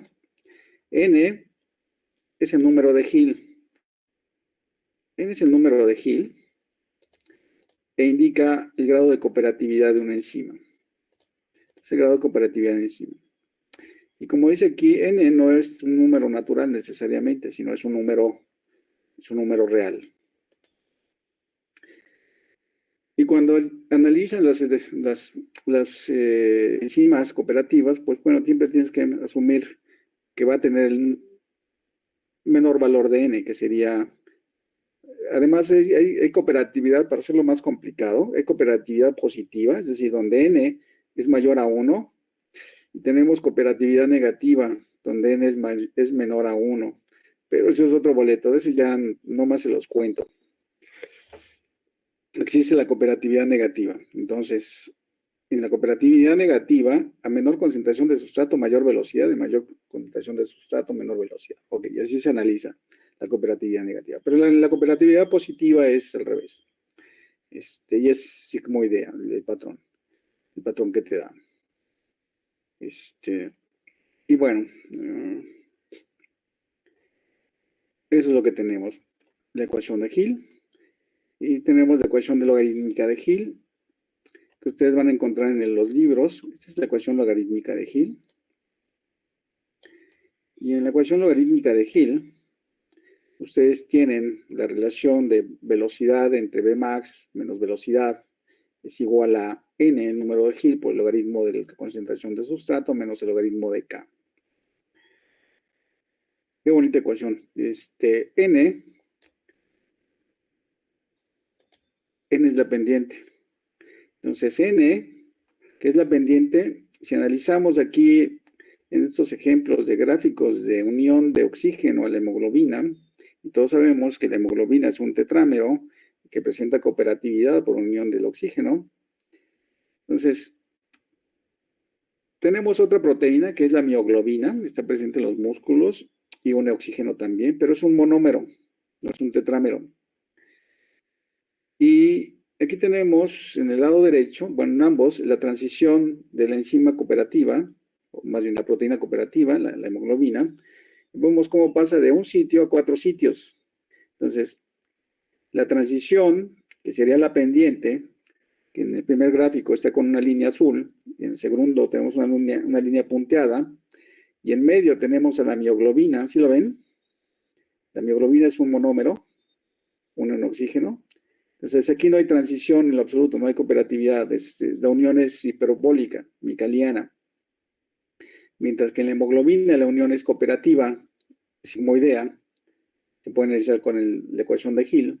Entonces, el valor de esta pendiente es el número de Hill. Por eso es NH. Entonces, recuerden, NH no es un número, necesariamente un número natural, es un número real. Entonces, aquí tenemos que a pesar de ser un tetrámero, el número de Hill es de 3. Es decir, nunca vas a alcanzar el número de Hill de 4. Ese es otro de los puntos en enzimas cooperativas. Si son 4, subunidades, no vas a alcanzar el número de Hill de 4. Si son 2, no vas a alcanzar el de 2. Si son 3, no vas a alcanzar el de 3. Si son 5, no vas a alcanzar el de 5, sino vas a tener números inferiores, ¿no? Menores.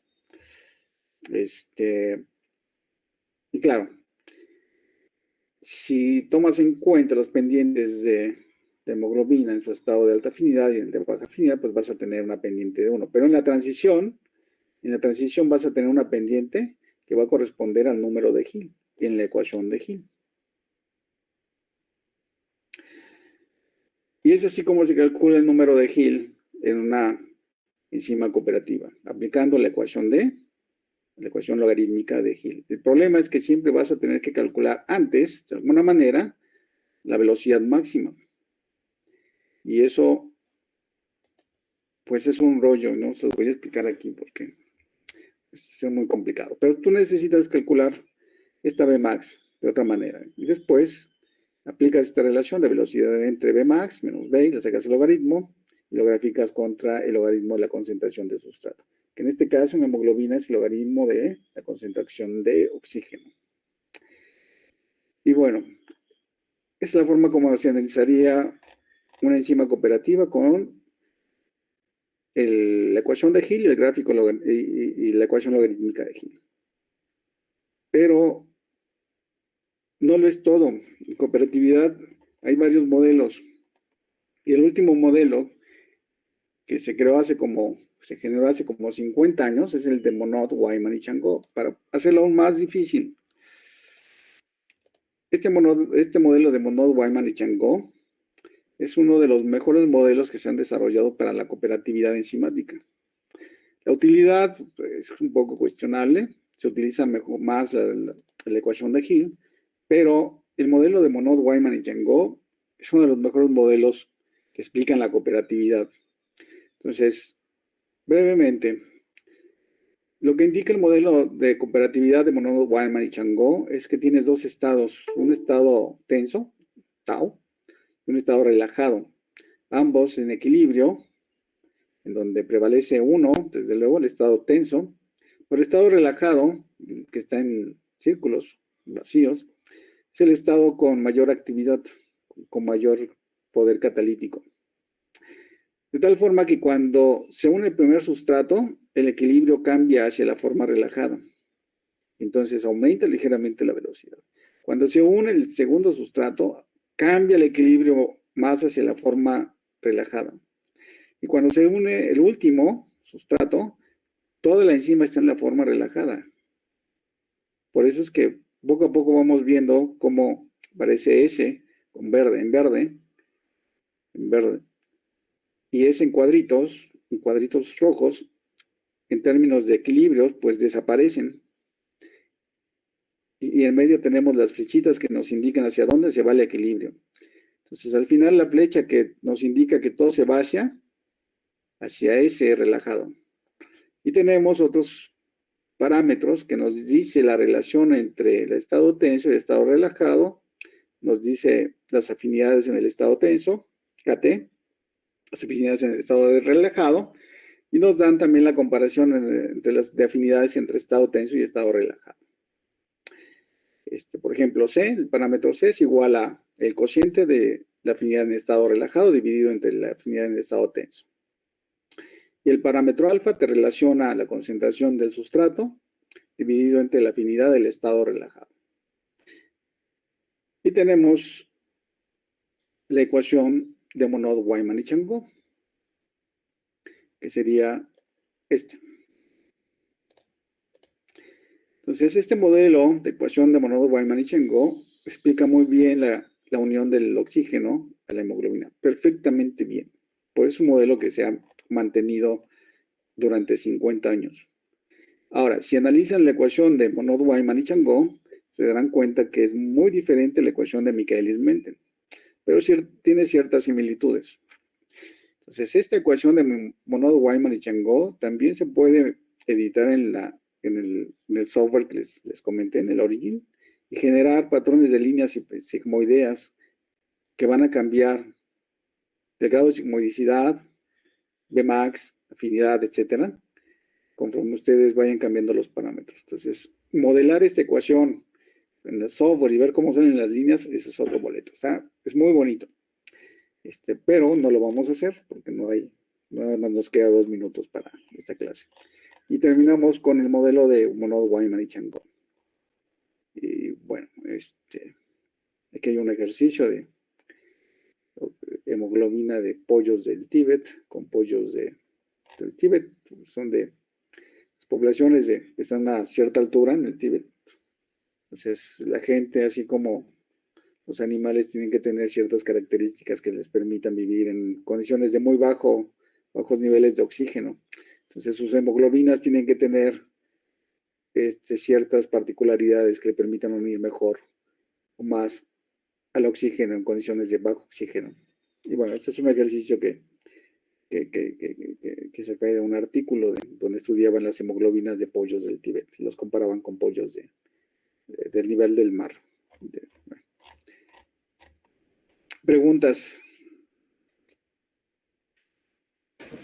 No, no, no. Yo creo que sería cuestión de leer.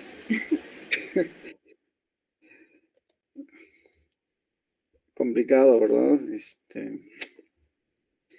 Sí, sí. Muy Ya cuando complicado. vemos los otros modelos o partidos que ahí sí ya no sé. Sí, no, es difícil seguirlo. Y de hecho, hay más modelos todavía. Hay un par más de modelos que cuando... Es que cuando entras al posgrado ya tú decides qué materias escoger. Y tú formas tu perfil de egreso del posgrado.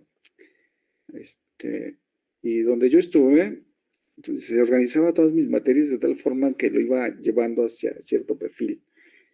Y una de las materias era esta, entonces aprendes un montón, pero un montón sobre, en este caso, sobre enzimas y la forma cómo estudiarlas. Entonces, si lo aprendes bien, no se te olvida jamás. Entonces, bueno, se te puede olvidar un poquito, pero regresas y pum, un 2x3 lo recuperas. Y es muy padre cuando trabajas esto, porque puedes interpretar muchas cosas, puedes ver muchas cosas desde que ya estás haciendo el experimento, cuando ves salir las velocidades, calculas las velocidades, inmediatamente ya empiezas a ver cosas, imaginarte cosas y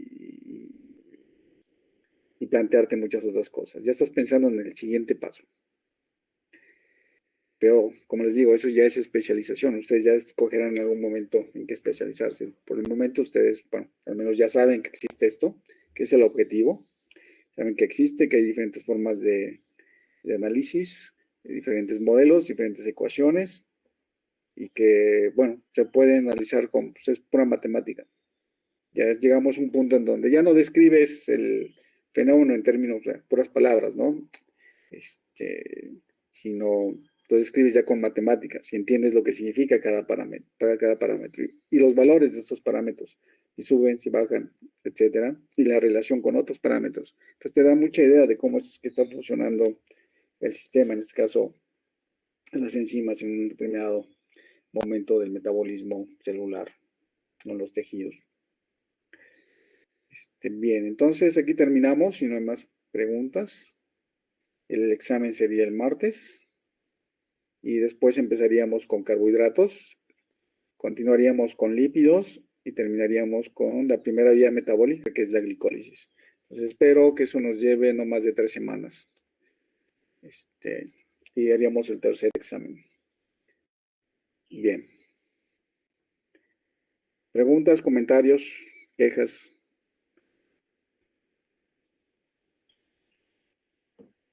Pues preguntas hay muchas, pero ya no hay tiempo. Profesor, ¿qué se necesita para el examen? El martes. No, pero ¿qué se necesita? ¿Qué se necesita? Sí. Pues todo lo que les he estado pidiendo. Papel No. milimétrico, van a hacer un ejercicio ahí de cinética y va a haber preguntas, ¿no? Ok, profe, muchas gracias. Sí, de nada, mucha suerte. Yo me imagino cómo están, sí. Pero bueno, solo recuerden lo que les dije algún día. Cuando yo vi esto, no entendí nada. Entonces, bueno, espero que no sea el caso de ustedes, porque Sí. Mis maestros no hacían esto, no trabajaban esto, entonces lo explicaban pues, como podían. Y pues yo no les entendía nada. O sea, en algún momento pasó algo. Pero espero que ustedes sí le hayan entendido algo, porque yo ni siquiera pude hacer en mi primer intento los gráficos que ustedes hicieron, déjenme decirles. O sea, no le entendía ni eso. Pero bueno, ustedes ya pudieron hacer esos gráficos, lo cual es mucho, mucho, mucho avance. Bien, pues entonces pues que sean felices, nos vemos el martes. Profe, disculpe, entré un poco tarde a la clase, no sé si podría ponerme asistencia. Sí, sin problemas. Alanis. Sí, También Martínez yo, Alanis. También yo, profe, Sí, Sergio Rodríguez. Rodríguez. También yo. y yo también, Anaí Anaí, ¿qué, perdón? Olmedo. Olmedo. ¿Alguien más? Yo. López Gaitán, Ana Sofía.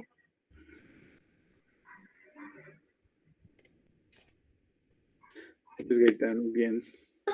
Igual yo, profe, Montserrat Servín. Servín.